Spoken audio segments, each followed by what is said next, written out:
And we're back. More to talk about this week. Actually, today also, Mike Pence, the congressman from Columbus, Indiana, made it official that he will seek the Republican nomination for governor to succeed Mitch Daniels, who is ineligible to run for another term at the end of his term in 2012. So, what do you make of this? Well, I think it was a foregone conclusion. He was expected to announce Monday, and then, by the way, there was this Osama bin Laden character who got a bullet in his head, so that kind of delayed it until today. But you don't want to be upstaged by bin Laden. Exactly. And frankly, he wouldn't have gotten the news play with everybody still talking about bin Laden a day later.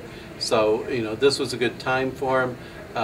He's got a real easy transition from Mitch Daniels and the Republicans in the legislature, because they've addressed a number of issues that are social issues and this year. And frankly, that's what Mike Pence is going to be hammering hard, is a real hardline conservative stance on social issues. Well, I was going to ask you if this signals a shift away from some of the fiscal conservatism that Mitch Daniels displayed.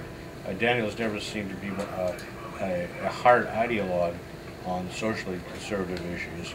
I mean, he did display some socially conservative tendencies, but he was never viewed as someone who took a hard line. Now, is this signaling a shift away, and if so, why?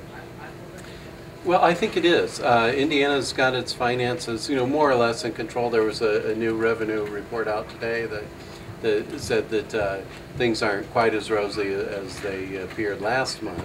And you remember last month that it looked so good that they even freed up more money, not all of it, but freed up a little bit for full-day kindergarten that, has been talked about since probably Evan Bayh was in office. I mean, it's been a long time that this has been proposed, and so now with things not looking as good, it's harder to say, but basically Indiana's got its financial house in order, more or less. The interesting thing about Pence, he's got a national profile. He's a hardline conservative, especially on social issues, but he's kind of an ideologue, kind of a bomb thrower on the right, and the question, I think, for voters is this someone who is going to be able to handle an executive position, because his role in Congress is far different from the role of a governor. And is this something the Democrats are going to take into consideration when they look for when they look for campaign issues?